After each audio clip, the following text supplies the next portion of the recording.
Good morning പ്രിയപ്പെട്ട വിദ്യാർത്ഥികളെ. നമ്മൾ കഴിഞ്ഞ ക്ലാസ്സിൽ പാസന്റെ അഭിപ്രായങ്ങളാണ് പറഞ്ഞുകൊണ്ടിരുന്നത് അല്ലെ. ലാസ്റ്റ് നമ്മൾ നോട്ട് അയച്ചു തന്നത് അവിടെയായിരിക്കും. അതിൽ നമ്മളിങ്ങനെ പറഞ്ഞ് അവസാനിപ്പിച്ചത് 4 അടിസ്ഥാന പ്രമാണങ്ങൾ ഉൾക്കൊള്ളുന്നതാണ് പാസന്റെ അഭിപ്രായത്തില് സാമൂഹിക വ്യവസ്ഥ എന്ന് പറയുന്നത്.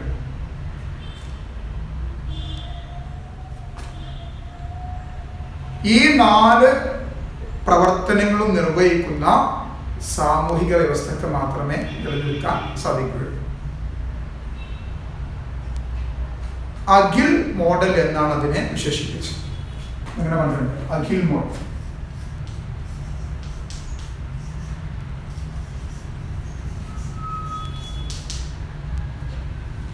ഇതിനെ അഖിൽ മോഡൽ എന്നാണ് വിശേഷിപ്പിച്ചത്.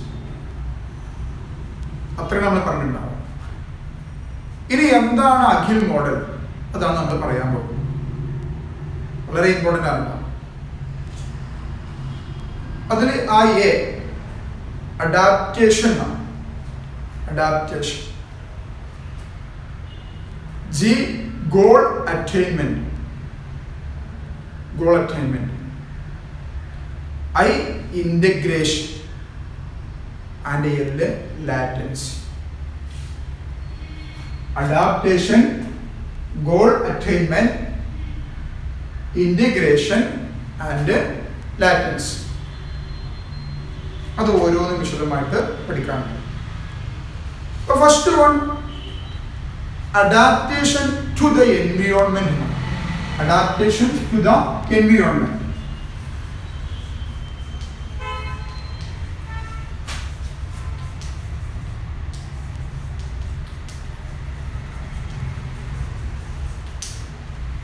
Adaptation to the environment.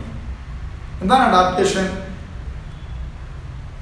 അതായത് പരിസ്ഥിതിയോട് പൂർണ്ണമായിട്ടും ഇണങ്ങിച്ചേരും. പരിസ്ഥിതിയോട് പൂർണ്ണമായിട്ടും ഇണങ്ങിച്ചേരും. അഖിൽ മോഡലിലെ ആദ്യത്തെ അഡാപ്റ്റേഷൻ ടു ദ എൻവിയോൺമെന്റ്. പരിസ്ഥിതിയുമായി പൂർണ്ണമായിട്ടും ഇണങ്ങിച്ചേരും. ഇപ്പൊ നമ്മളൊക്കെ സാമൂഹിക ജീവികളാണ്. സാമൂഹിക ജീവിയായ നമുക്ക് ഒരുപാട് ആവശ്യങ്ങളുണ്ട്. ഭൗതികമായ ഒരുപാട് ആവശ്യങ്ങളുണ്ട്. അതായത് സമൂഹത്തിലെ എല്ലാ അംഗങ്ങളുടെയും ഭൗതികമായ ആവശ്യങ്ങൾ നിറവേറ്റണം. നമ്മൾ സാമൂഹിക ജീവിയാണ്. നമുക്ക് ഒരുപാട് ആവശ്യങ്ങളുണ്ട്. നമ്മുടെ എല്ലാവരുടെയും ഭൗതികമായ ആവശ്യങ്ങൾ എന്ത് ചെയ്യണം? നിറവേറ്റണം. അതായത് ഏറ്റവും പ്രധാനപ്പെട്ട ബേസിക് നീഡ്സ് ഉണ്ട്. അടിസ്ഥാന ആവശ്യം. എന്താണ് അടിസ്ഥാന ആവശ്യം?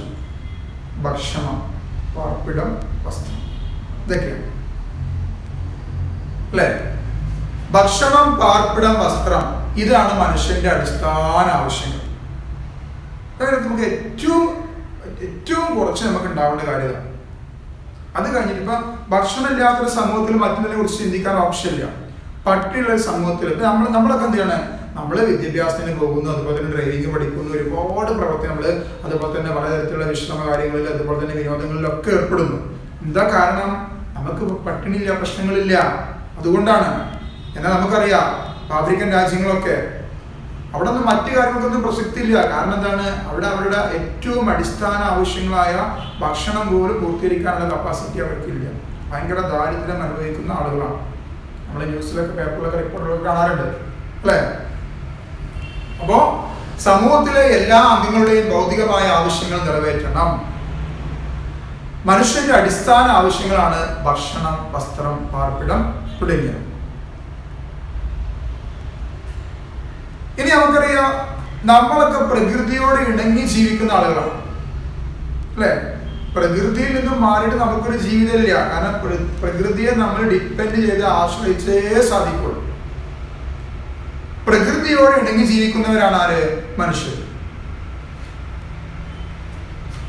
ഇവിടെ ധാരാളം നാച്ചുറൽ റിസോഴ്സ് ഉണ്ട് അല്ലെ? പ്രകൃതി വിഭവങ്ങളുണ്ട്. ഈ പ്രകൃതി വിഭവങ്ങളെ ഫലപ്രദമായി ഉപയോഗിക്കുന്നതിലൂടെ സാമൂഹിക ആവശ്യങ്ങൾ നിറവായിട്ടാനുള്ള കഴിവ് നേടിയെടുക്കാൻ സമൂഹത്തിന് സാധിക്കും. പ്രകൃതിയോട് ഇണങ്ങി ജീവിക്കുന്നവരാണ് മനുഷ്യർ. പ്രകൃതി വിഭവങ്ങളെ ഫലപ്രദമായ രീതിയിൽ ഉപയോഗിക്കുന്നതിലൂടെ സാമൂഹിക ആവശ്യങ്ങൾ നിറവേറ്റാൻ നമുക്ക് കഴിയും. ഇതിന് കൂടുതലൊന്നും പറയാനില്ല. മണ്ണ് ഒരു പ്രകൃതി വിഭവമാണ്. ഈ മണ്ണിനെ നമ്മൾ നല്ല രീതിയിൽ ഉപയോഗപ്പെടുത്തുന്നു അല്ലെ, അതായത് കൃഷി ചെയ്യുന്നു. അതിലൂടെ നമുക്ക് ആവശ്യമുള്ള ഭക്ഷണത്തിന്റെ കൃഷിയിലൂടെ നമുക്ക് മനുഷ്യനാവശ്യമായ ഏറ്റവും പ്രധാനപ്പെട്ട അടിസ്ഥാന ആവശ്യമായ ഭക്ഷണം നമുക്ക് എന്ത് ചെയ്യാം, ലഭിക്കാം. പിന്നെ പല വ്യാവസായിക ആവശ്യങ്ങൾക്ക് ആവശ്യമായ വസ്തുക്കളൊക്കെ നമ്മൾ എന്ത് ചെയ്യുന്നുണ്ട്, നമ്മൾ പിന്നെ ചെറിയ ക്ലാസ്സിൽ കുറിച്ച് നോക്കാം. ഭക്ഷ്യവിളകളുണ്ട്, നാണ്യവിളകളുണ്ട്. ഭക്ഷ്യവിളകൾക്ക് നമ്മൾ വലിയ പ്രാധാന്യം പണ്ട് കാലത്ത് കൊടുത്തിരുന്നത്, കാരണം കഴിക്കണം. പിന്നെയാണ് നാണ്യവിളകളായ റബ്ബർ, അതുപോലെ തന്നെ പരുത്തി അങ്ങനെയുള്ള വസ്തുക്കൾ കൃഷി ചെയ്യാൻ തുടങ്ങിയത്. മനസ്സിലല്ലോ. അപ്പൊ അവിടെ നമ്മൾ മണ്ണ് എന്ന പ്രകൃതി വിഭവത്തെ, മണ്ണ് മാത്രം മതിയാ, മഴ വേണ്ടേ, സൂര്യപ്രകാശം വേണ്ടേ, ഇതൊക്കെ ഒരേ അളവിൽ കിട്ടിക്കഴിഞ്ഞാൽ എന്ത് ചെയ്യുള്ളൂ, കാർഷിക ഉൽപ്പന്നങ്ങൾ വളർന്നു വരുള്ളൂ. ഓക്കെ. അപ്പൊ അതിന് നമ്മൾ എന്ത് ചെയ്യാണ്, ഫലപ്രദമായ രീതിയിൽ ഉപയോഗപ്പെടുത്തുമ്പോൾ നമ്മൾ എന്ത് ചെയ്യും, സാമൂഹിക ആവശ്യങ്ങൾ നിറവേറ്റാനുള്ള കഴിവ് നമ്മൾ നേടിയെടുക്കും. നമ്മളൊരു ഇപ്പൊ നല്ല എന്താണ്, കൊറോണ പോസിറ്റീവായ ഒരുപാട് സംഭവങ്ങൾ ഉണ്ടാക്കിയിട്ടുണ്ട്, നെഗറ്റീവായ കാര്യങ്ങൾ ഉണ്ടാക്കിയിട്ടുണ്ട്. പോസിറ്റീവായ കാര്യങ്ങളാണ് ഇപ്പൊ ജനങ്ങളൊക്കെ എന്ത് ചെയ്തു, എല്ലാവരും വെറുതെ ഇരിക്കുകയാണ്. മെജോറിറ്റി ആളുകളും ഒരുപാട് കാര്യമായിട്ട് അവർക്ക് കാര്യങ്ങളൊന്നും ചിലപ്പോൾ ലോകം പഴയ അവസ്ഥയിലേക്ക് തിരിച്ച് ഇങ്ങനെ എന്താണ് സ്റ്റെപ്പ് ബൈ സ്റ്റെപ്പായിട്ട് തിരിച്ചു വരുന്നേ ഉള്ളൂ. അപ്പൊ ആളുകൾ എന്ത് ചെയ്യുന്നു, വെറുതെ ഇരിക്കുമ്പോൾ കൃഷി ചെയ്യുന്നു. അതുപോലെ തന്നെ വീട്ടിൽ നമ്മൾ പണ്ട് കാലത്ത് ഉണ്ടായിരുന്ന പല സംഭവങ്ങളും തിരിച്ചു കൊണ്ടുവരാൻ എന്ത് ചെയ്തു, ഈ ഒരു അസുഖത്തിന് സാധിച്ചു. അപ്പൊ സാങ്കേതികമായി പറഞ്ഞു എന്ന് മാത്രം അല്ല, മനുഷ്യന്മാർ ആ പഴയ അവസ്ഥയിലേക്ക് ഇപ്പൊ പല സ്ഥലങ്ങളിൽ എന്താണ്, ഇപ്പൊ നിങ്ങളൊക്കെ പോലൊക്കെ ഉള്ളതാണ്, ഡിഗ്രിക്ക് പഠിക്കുന്ന കുട്ടികൾ, എഞ്ചിനീയറിംഗിന് പഠിക്കുന്ന ആൾക്കാരൊക്കെ അവരൊക്കെ പാടത്തേക്ക് കണ്ട് ഇറങ്ങാണ്. കാരണം വേറെ പരിപാടികളൊന്നും തന്നെ ഇല്ല. അവർ കൃഷി ചെയ്തു, ഉൽപ്പന്നങ്ങൾ ഉത്പാദിപ്പിക്കുന്നു. കാരണം 5-8 മാസമായല്ലോ, പലരും എന്താണ് നല്ല എമൗണ്ടിന് നെല്ലൊക്കെ വലിയ ക്യാഷൊക്കെ ഉണ്ടാക്കൽ തുടങ്ങി. പല കാർഷിക ഉൽപ്പന്നങ്ങൾ ഇനി ഭയങ്കര സെക്കൻഡ് സ്റ്റേജ് ആരംഭിച്ചുകൊണ്ടിരിക്കുകയാണ്. ഒരു പേപ്പറിലൊക്കെ കാണുന്നുണ്ട്. അപ്പൊ നമ്മുടെ വിഷയം ഇങ്ങനെ നമ്മൾ എന്ത് ചെയ്യാണ്, പ്രകൃതിയുമായിട്ട് ഇണങ്ങി ചേരുമ്പോൾ, അപ്പൊ പ്രകൃതിയോട് ഇണങ്ങിയാണ് നമ്മൾ ജീവിക്കുക. പ്രകൃതിയോട് ഇണങ്ങി ജീവിക്കുന്നവനാണ് മനുഷ്യൻ. അങ്ങനെ നമ്മൾ പ്രകൃതി വിഭവങ്ങളെ ഫലപ്രദമായ രീതിയിൽ ഉപയോഗിക്കുന്നതിലൂടെ സാമൂഹിക ആവശ്യങ്ങൾ നിറവേറ്റാനുള്ള കഴിവ് എന്ത് ചെയ്യുന്നു, സമൂഹത്തിന് നേടിയെടുക്കാൻ സാധിക്കും. ഓക്കെ. ഇനി നിങ്ങള് സോഷ്യൽ ഇൻസ്റ്റിറ്റ്യൂഷൻസില് എക്കണോമിക് ഇൻസ്റ്റിറ്റ്യൂഷൻ പഠിച്ചിട്ടുണ്ട്. അതായത് തൊഴിലാളികള്, കൂലി, ഇതൊക്കെ എന്ത് സാമ്പത്തിക സ്ഥാപനങ്ങൾ. മനുഷ്യന് ആവശ്യമായ വസ്തുക്കളുടെ ഉൽപാദനവും വിതരണവും സാമ്പത്തിക സ്ഥാപനങ്ങളുടെ ധർമ്മമാണ്. നമ്മൾ പറഞ്ഞ സാമ്പത്തിക സ്ഥാപനങ്ങളാണ് മനുഷ്യന് ആവശ്യമായ വസ്തുക്കൾ ഉൽപ്പാദിപ്പിക്കുക, അതുപോലെ തന്നെ വിതരണം ചെയ്യുകയും ചെയ്യുക. പറഞ്ഞുള്ളൂ, മനുഷ്യന് ആവശ്യമായ വസ്തുക്കളുടെ ഉൽപാദനവും വിതരണവും നടത്തുന്നത് സാമ്പത്തിക സ്ഥാപനങ്ങളാണ്. സാമ്പത്തിക സ്ഥാപനങ്ങളുടെ ധർമ്മമാണ്. അതുകൊണ്ട് സമ്പദ് വ്യവസ്ഥയെ സമൂഹത്തിലെ അഡാപ്റ്റീവ് സബ്സിസ്റ്റം എന്ന പേരിൽ അറിയപ്പെടുന്നു. അത് നമുക്കാവശ്യമായ സാധനങ്ങളുടെ, സേവനങ്ങളുടെ ഉൽപാദനവും അതുപോലെ തന്നെ വിതരണവും എന്താണ് നടത്തുന്നത് സാമ്പത്തിക സ്ഥാപനമാണ്. സാമ്പത്തിക സ്ഥാപനങ്ങളുടെ ധർമ്മമാണ് മനുഷ്യനാവശ്യമായ സാധനങ്ങളും സേവനങ്ങളും ഉൽപ്പാദിപ്പിക്കുക, അതുപോലെ തന്നെ വിതരണം ചെയ്യുക തുടങ്ങിയ കാര്യങ്ങൾ. അതുകൊണ്ട് സമ്പദ് വ്യവസ്ഥയ്ക്ക് പറയുന്ന പേരാണ്, സമ്പദ് വ്യവസ്ഥയെ സമൂഹത്തിലെ അഡാപ്റ്റീവ് സബ് സിസ്റ്റം എന്നാണ് വിളിക്കുന്നത്. മനസ്സിലല്ലോ. ചുരുക്കി പറയുകയാണെങ്കിൽ മനുഷ്യന്റെ ജീവശാസ്ത്രപരവും മാനസികവുമായ എല്ലാ ആവശ്യങ്ങളും നിറവേറ്റാനുള്ള കഴിവ് സമ്പദ് വ്യവസ്ഥയ്ക്കുണ്ട്.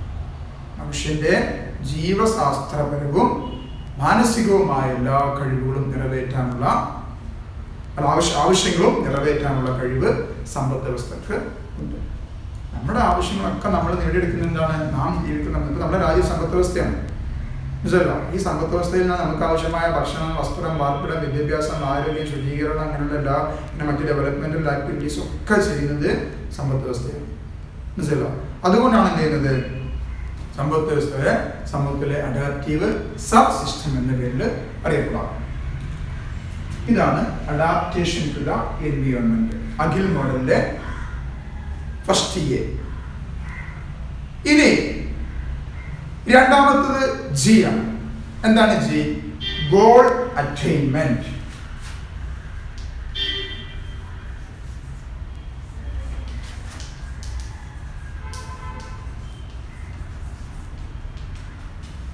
Goal attainment. അപ്പോൾ എന്താണ് ലക്ഷ്യം? ലക്ഷ്യം നേടിയെടുക്കുക. ഇത് എ, ജി. Goal attainment. ശ്രദ്ധിക്കുക, ലക്ഷ്യങ്ങൾ നേടിയെടുക്കലാണ്. ശ്രദ്ധിക്കുക, സമൂഹത്തിന്റെ പൊതുവായ ആവശ്യങ്ങൾ കണ്ടെത്താനും അതുപോലെ തന്നെ മുൻഗണനാക്രമത്തിൽ അവ നിറവേറ്റാനുമുള്ള സംവിധാനങ്ങൾ എല്ലാ സമൂഹത്തിലും ഉണ്ടായിരിക്കും. ഒരു സമൂഹത്തിന് കോമൺ ആയിട്ട് പൊതുവായ ചില ആവശ്യങ്ങൾ ഉണ്ടായിരിക്കും, അല്ലെ? അതോടൊപ്പം തന്നെ ഒരുപാട് ആവശ്യങ്ങൾ ഉണ്ടാവും, അതിൽ മുൻഗണന ഉണ്ടാവും. നമ്മൾ പഠിച്ചിട്ടുണ്ട്, സ്വാതന്ത്ര്യം ലഭിച്ച കാലഘട്ടത്തിൽ നമ്മൾ പ്ലാനിംഗ് ഒക്കെ ഇൻട്രൊഡ്യൂസ് ചെയ്തു. ഒരു ഉദാഹരണം പറയട്ടോ, ഈ പ്ലാനിംഗ് ഇൻട്രൊഡ്യൂസ് ചെയ്ത സമയത്ത് നമ്മൾ ഫസ്റ്റ് പ്ലാനിങ്ങിൽ പ്രാധാന്യം കൊടുത്തത് കൃഷിക്കാണ്. കാരണം അന്ന് ഇവിടെ ധാരാളം പട്ടിണി, ദാരിദ്ര്യ പ്രശ്നങ്ങൾ നല്ലോണം ഉണ്ടായിരുന്നു. ജനങ്ങളുടെ പട്ടിണി അവസാനിപ്പിക്കണം. അപ്പം മുൻഗണന. അല്ലാതെ എന്ത് ചെയ്യണം? വലിയ തോതിൽ ദാരിദ്ര്യം, പട്ടിണി നിലനിൽക്കുന്ന ഒരു സമൂഹത്തില് വ്യവസായം, വൻകിട വ്യവസായങ്ങൾ ആരംഭിച്ചിട്ടുള്ള കാര്യം ഉണ്ടാവും ഇല്ല. ആദ്യം ജനങ്ങൾക്ക് ആവശ്യമായ ഭക്ഷണം കൊടുക്കണം, അങ്ങനെ പട്ടിണി ഇല്ലാതാക്കണം. അങ്ങനെ പിന്നീട് നമ്മള് രണ്ടാം പദ്ധതി വന്നപ്പോൾ നമ്മൾ കൃഷിക്കും വ്യവസായത്തിനും പ്രാധാന്യം കൊടുത്തു. പിന്നെ ഇങ്ങനെ മാറി മാറി മാറി വരിക. ഇന്നിപ്പോ കൃഷിയുടെ പ്രാധാന്യമൊക്കെ വളരെ കുറഞ്ഞിട്ടുണ്ട്, അല്ലേ? നമ്മൾ സർക്കാർ പദ്ധതികളൊക്കെ പ്രഖ്യാപിക്കുമ്പോൾ വ്യാവസായിക മേഖലയ്ക്കാണ് വലിയ പ്രാധാന്യം കൊടുക്കുക. കാരണം ഇപ്പോഴത്തെ സാഹചര്യം അതാണ്. നമ്മൾ ആ ഘട്ടങ്ങളൊക്കെ നമ്മളെന്ത് ചെയ്തു, അതൊക്കെ നമ്മൾ പിന്നെ ആ ഘട്ടങ്ങളൊക്കെ പിന്നിട്ട് നമ്മൾ എന്താണ് ഇപ്പൊ നമുക്കറിയാം, നമ്മൾ ഡെവലപ്പിംഗ് നാഷനാണ്, വികസ്വര രാജ്യമാണ്. പക്ഷെ ഇപ്പോഴത്തെ അവസ്ഥയ്ക്ക് വളരെ മോശമാണ്. വേറൊരു സൈഡ് അത് ഈ പ്രത്യേക പ്രതിസന്ധി കാരണമാണ്, അല്ലെ? അപ്പൊ ഒരു മുൻഗണന ഉണ്ട്, എന്താണ് ആദ്യം തിരഞ്ഞെടുക്കേണ്ടത്. അപ്പോ സമൂഹത്തിന്റെ പൊതുവായ ആവശ്യങ്ങൾ കണ്ടെത്താനും മുൻഗണനാക്രമത്തിൽ അവ നിറവേറ്റാനുമുള്ള സംവിധാനങ്ങൾ എല്ലാ സമൂഹത്തിലും ഉണ്ടായിരിക്കും. ഇന്ന് നമുക്കറിയാം, ഇന്ത്യയിൽ നമ്മുടെ കാര്യങ്ങളൊക്കെ ചെയ്യുന്നത് ഗവൺമെന്റാണ്. ഈ ഗവൺമെന്റ് എന്ന് പറഞ്ഞാല് കേന്ദ്രം ഭരിക്കുന്ന ഗവൺമെന്റ് BJP ഗവൺമെന്റാണ്, കേരളം ഭരിക്കുന്ന ഗവൺമെന്റ് ഇടതുപക്ഷ ഗവൺമെന്റാണ്. അതായത് രാഷ്ട്രീയത്തെ അടിസ്ഥാനമാക്കി നിലവിൽ വരുന്നതാണ് ഇത് ഗവൺമെന്റ്. ഇന്ത്യൻ കേസ് പറയുന്നത് രാഷ്ട്രീയത്തെ അടിസ്ഥാനമാക്കി നിലവിൽ വരുന്നതാണ് ഗവൺമെന്റ്. അതായത് എന്താണ് രാഷ്ട്രീയ, അത് പലതരത്തിലുള്ളതാണ്. എല്ലാ രാജ്യങ്ങളും ഒരുപോലെ ആയിക്കൊള്ളുന്നില്ല, പല രാജ്യങ്ങളിൽ പല രൂപത്തിലാവും. അതിനൊക്കെ നമ്മൾ എന്ത് പറയും? ഒരു രാഷ്ട്രീയ സംവിധാനം എന്ന് പറയാം. രാഷ്ട്രീയ സംവിധാനമാണ് സമൂഹത്തിന്റെ ആവശ്യങ്ങൾ കണ്ടെത്തുകയും ഉചിതമായ രീതിയിൽ നടപ്പാക്കുകയും ചെയ്യുന്നത്. അത് ഭരിക്കുന്ന ഗവൺമെന്റുകൾ മനസ്സിലല്ലോ, അവരാണ് നമ്മുടെ ആവശ്യങ്ങൾ കണ്ടെത്തുന്നത്. ഉദാഹരണം പറഞ്ഞാ കേരള ഗവൺമെന്റ് എന്ത് ചെയ്യുന്നു? ഇപ്പൊ നമ്മൾക്ക് ഭക്ഷ്യകിറ്റുകൾ വിതരണം ചെയ്യുന്നു. ഇപ്പത്തെ ആവശ്യം അതാണ്. COVID-19 വന്നു, ജനങ്ങൾക്ക് ജോലിയില്ല, വരുമാനമില്ല, പല മേഖലയിലും പ്രതിസന്ധികളുണ്ട്. അപ്പൊ ജനങ്ങൾക്ക് എന്ത് ചെയ്യണം? അവർക്ക് ആവശ്യമായിട്ടുള്ള ഭക്ഷ്യധാന്യങ്ങൾ എത്തിച്ചു കൊടുക്കണം. അത് ഒരു രാഷ്ട്രീയ പാർട്ടി അടിസ്ഥാനമാക്കി പ്രവർത്തിക്കുന്ന അടിസ്ഥാനമാക്കിയിട്ട് അല്ലെങ്കിൽ രാഷ്ട്രീയ പാർട്ടി നയിക്കുന്ന ഗവൺമെന്റ് എന്ത് ചെയ്യുന്നു? ആ കാര്യങ്ങൾ ചെയ്തു കൊടുക്കും. അപ്പോ രാഷ്ട്രീയ സംവിധാനമാണ് സമൂഹത്തിന്റെ ആവശ്യങ്ങൾ കണ്ടെത്തുകയും ഉചിതമായ രീതിയിൽ നടപ്പിലാക്കുകയും ചെയ്യുന്നത്. അതുകൊണ്ട് രാഷ്ട്രീയ സംവിധാനത്തെ സാമൂഹിക വ്യവസ്ഥയുടെ goal attainment sub system.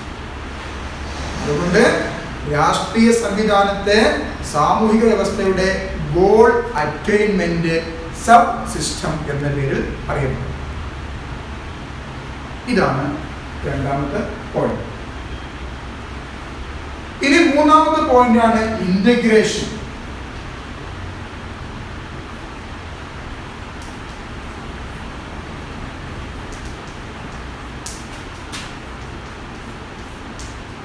Integration ഇവിടെ സാമൂഹിക വ്യവസ്ഥയുടെ സുഗമമായ സംഘാടനത്തിന് സാമൂഹിക സ്ഥാപനങ്ങളുടെ പ്രവർത്തനങ്ങളെ ഏകോപിപ്പിക്കും. അതായത് ഒരു സമൂഹം നല്ല രീതിയിൽ പ്രവർത്തിച്ചു പോകുന്നതിന് സാമൂഹിക സ്ഥാപനങ്ങളുടെ പ്രവർത്തനങ്ങളെ ഏകോപിപ്പിക്കും. ഏകോപിപ്പിക്കണം. നമുക്കറിയാം സാമൂഹിക സ്ഥാപനം ഒരുപാടുണ്ട്. കുടുംബം ഒരു സാമൂഹിക സ്ഥാപനമാണ്. വിദ്യാഭ്യാസം, അല്ലെ, മതം ഒരു സാമൂഹിക സ്ഥാപനമാണ്.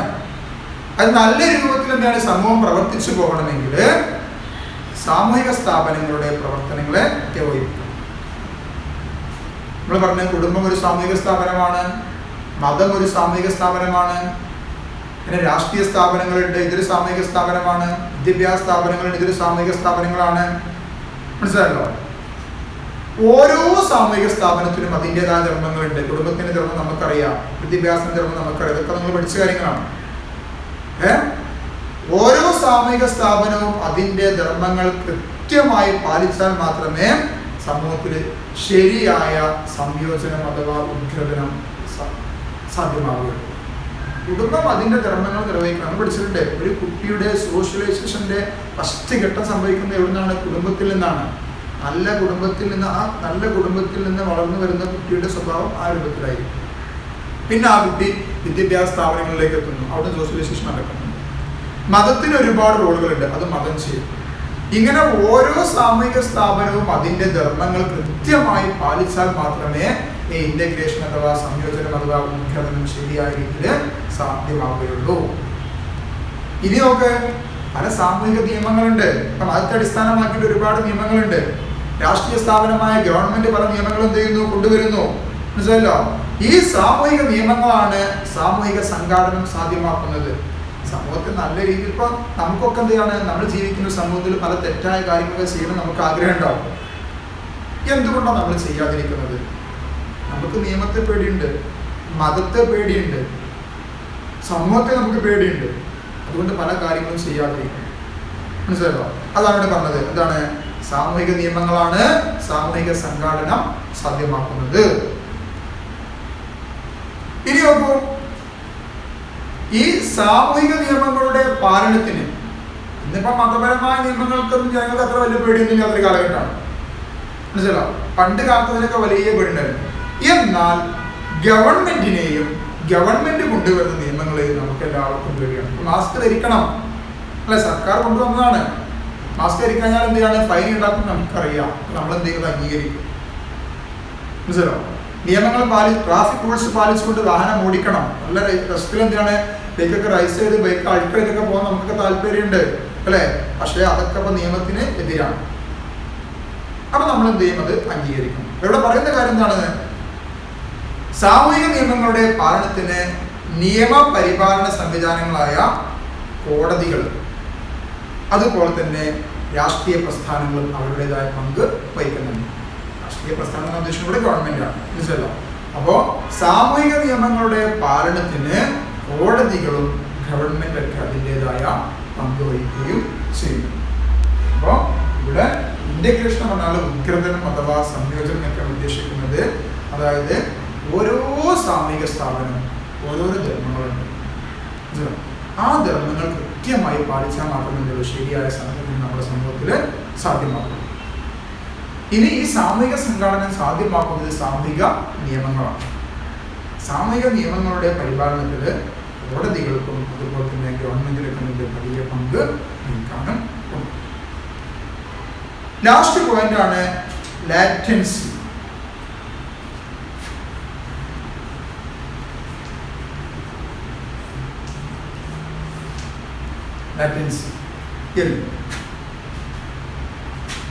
ഇവിടെ പറയുന്ന കാര്യം, നമ്മൾ സാമൂഹിക ജീവിയാണ്. നമ്മൾ സമൂഹത്തിൽ പല രൂപത്തിൽ എന്ത് ചെയ്യും? ഇടപെടും. ഈ ഇടപഴകുന്ന സമയത്ത് കോൺഫ്ലിക്റ്റ്, ഇവിടെ സംഘർഷങ്ങളുണ്ടാവും. നമുക്ക് അടുത്ത ചാപ്റ്ററിനെ പഠിക്കാനുണ്ട്.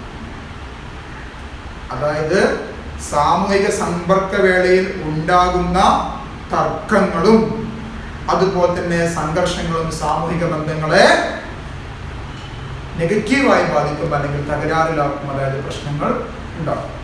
അപ്പൊ നല്ല രീതിയിൽ ഫംഗ്ഷൻ ചെയ്ത് പോകുന്ന ഒരു സമൂഹമാണ്.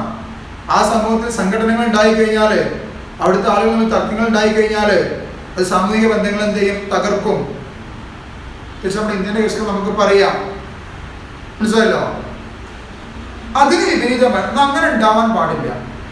അതായത് സാമൂഹിക ബന്ധങ്ങൾക്ക് ഒരു തുടർച്ച വേണം. അതായത് മഹത്തായ ഇന്ത്യൻ സംസ്കാരം പണ്ട് കാലഘട്ടത്തിൽ ഉണ്ടായിരുന്നു. അല്ല, ഇവിടെ ജാതീയത എന്താണ് വലിയ തോതിൽ വർഗീയത പ്രശ്നങ്ങളൊന്നും കുറച്ചൊക്കെ ഉണ്ടെങ്കിലും ഇന്നത്തെ പോലൊന്നും ഉണ്ടായിരുന്നില്ല. മനസ്സിലല്ലോ? ഇങ്ങനെ പ്രശ്നങ്ങൾ ഉണ്ടാകുന്ന ഒരു സമൂഹത്തിൽ ജീവിക്കാൻ നമുക്ക് ബുദ്ധിമുട്ടായിരിക്കും. അതായത് സാമൂഹിക ബന്ധങ്ങൾക്ക് തുടർച്ചയും സുതാര്യതയും ഉണ്ടായാൽ മാത്രമേ സാമൂഹിക ജീവിതം നല്ല രീതിയിലാവുള്ളൂ. നമ്മൾ സംഘർഷങ്ങളും പ്രശ്നങ്ങളൊന്നും പാടില്ല. ബന്ധങ്ങൾക്ക് ഒരു കണ്ടിന്യൂറ്റി വേണം, ഒരു തുടർച്ച വേണം, അതുപോലെ സുതാര്യത വേണം. ഇതൊക്കെ ഉണ്ടായാൽ മാത്രമേ എന്ത് ചെയ്യുള്ളൂ, സാമൂഹിക ജീവിതം നല്ല രീതിയിൽ നടക്കും. ഇതിന് അപ്പൊ നല്ല രീതിയിൽ സാമൂഹിക ബന്ധങ്ങൾ ഉണ്ടാവണം. ആ ബന്ധങ്ങൾ ഉണ്ടാക്കുന്നതിൽ വലിയ പങ്ക് വഹിക്കുന്ന സ്ഥാപനങ്ങളാണ് വിദ്യാഭ്യാസ സ്ഥാപനങ്ങൾ. നല്ല വിദ്യാഭ്യാസം കൊടുത്തിട്ട് ആ വിദ്യാഭ്യാസത്തിലൂടെ നമ്മുടെ രാജ്യത്തിൻ്റെ ഐക്യത്തെക്കുറിച്ച്, പരസ്പര സൗഹൃദത്തെക്കുറിച്ച്, ബന്ധങ്ങളെക്കുറിച്ചൊക്കെ ജനങ്ങൾക്ക് ഇങ്ങനെ പൊതുവെ നമുക്കറിയാം. നല്ല എഡ്യൂക്കേറ്റഡ് ആയ സമൂഹത്തിൽ മറ്റ് ചിന്താഗതികൾക്ക് പ്രാധാന്യം, അത് മോശമായിട്ടുള്ള ചിന്താഗതികൾക്ക് പ്രാധാന്യം കുറവായിരിക്കും. എഡ്യൂക്കേഷൻ കുറഞ്ഞ ആളുകളെ പ്രകോപിപ്പിക്കാൻ വളരെ ഈസി ആയിരിക്കും. മനസ്സിലോ? എന്നാൽ എഡ്യൂക്കേറ്റഡ് ആയ ആൾക്കാർക്ക് അവരെന്ത് ചെയ്യും, അവർ ഇരുവശങ്ങളും ചിന്തിക്കാനുള്ള കപ്പാസിറ്റി അവർക്കുണ്ടായിരിക്കും. അപ്പോൾ നല്ല കുടുംബത്തിൽ നല്ല സാഹചര്യങ്ങൾ വരുന്ന ആൾക്കാരെ പ്രയോഗിപ്പിക്കാൻ നമുക്ക് എന്തെങ്കിലും അത്ര പെട്ടെന്ന് സാധിച്ചോളും. കാരണം അവർ ഇരുവശങ്ങളും ചിന്തിക്കും, എടുത്ത് ചാടുന്നില്ല, അവരുടെ കാര്യത്തിൽ ഇടപെടും. ഞാൻ പറഞ്ഞ കാര്യം എന്താണ്, സാമൂഹിക ബന്ധങ്ങളെ നല്ല രീതിയിൽ നിലനിർത്തുന്നതിന് സഹായിക്കുന്ന സംവിധാനങ്ങളാണ് കുടുംബം, വിദ്യാലയം, മതം എന്നീ സാമൂഹിക സ്ഥാപനങ്ങൾ. പിന്നെ മതത്തെയൊക്കെ പല ആൾക്കാരും മറ്റു രൂപത്തിൽ ഉപയോഗപ്പെടുത്തുകയാണ്. എന്നാൽ എല്ലാ മതങ്ങളും പറയുന്നത് ലോകത്ത് സമാധാനം ഉണ്ടാവുന്നതാണ്. ഒരു മതവും എന്ത് ചെയ്യുന്നില്ല, അക്രമത്തെ പ്രോത്സാഹിപ്പിക്കുന്നില്ല. ചില ആളുകൾ വിഘടനവാദികളും വർഗീയവാദികളുമായി മാറാം. എല്ലാ മതങ്ങളും ശാന്തിക്കും സമാധാനവും ഉണ്ടാക്കുമെന്ന് പറയുന്ന സംവിധാനമാണ്. അതുപോലെ വിദ്യാഭ്യാസ സ്ഥാപനങ്ങൾ നമ്മൾക്കറിയാം. അപ്പോൾ എന്താണ്, സാമൂഹിക ബന്ധങ്ങളെ നല്ല രീതിയിൽ നിലനിർത്തുന്നതിന് സഹായിക്കുന്ന സംവിധാനങ്ങളാണ് കുടുംബം, വിദ്യാലയം, മതം എന്നീ സാമൂഹിക സ്ഥാപനങ്ങൾ. മനസ്സിലായല്ലോ? ഇവ സാംസ്കാരിക പാരമ്പര്യം നിലനിർത്തും. അതോടൊപ്പം തന്നെ സാമൂഹിക ആചാരങ്ങളിലും രീതികളിലും ഗുണപരമായ മാറ്റങ്ങൾ വരുത്തുകയും ചെയ്യും. സാംസ്കാരിക പാരമ്പര്യം നിലനിർത്തും. അതുപോലെ തന്നെ നമുക്ക് സാമൂഹിക ആചാരങ്ങളിലും പാരമ്പര്യങ്ങളൊക്കെ കാലത്തിനനുസരിച്ച് മാറ്റങ്ങളൊക്കെ വേണമെങ്കിൽ എന്ത് ചെയ്യും, അത് വരുത്തുകയും ചെയ്യും. ഇങ്ങനെ എന്തെയാണ്, ഒരു സമൂഹത്തിലെ സാമൂഹിക ആചാരങ്ങൾ പാലിക്കുന്നത് സംഘർഷങ്ങൾ ഒഴിവാക്കാൻ സഹായകമാകുമെന്ന് പറയുന്നു. അപ്പോൾ സമൂഹത്തിൽ നിലവിലുള്ള സാമൂഹിക ആചാരങ്ങൾ, പാരമ്പര്യങ്ങൾ, സംസ്കാരങ്ങളൊക്കെ നമ്മൾ നല്ല രീതിയിൽ പാലിച്ചു പോകുന്നത്, നമ്മൾ പണ്ട് കാലഘട്ടത്തിൽ ഉണ്ടായിരുന്ന ഐക്യവും അഖണ്ഡതയൊക്കെ നിലനിർത്തി കഴിഞ്ഞാൽ ഇവിടെ എന്തുണ്ടാവില്ല, ജാതിയുടെയും മതത്തിൻ്റെയും പേരിലൊന്നും സാമൂഹിക സംഘർഷങ്ങളോ പ്രശ്നങ്ങളോ ഒന്നും തന്നെ ഉണ്ടാവുകയും ഇല്ല. ഇതാണ് അഖിൽ മോഡൽ, AGI. ഓക്കെ.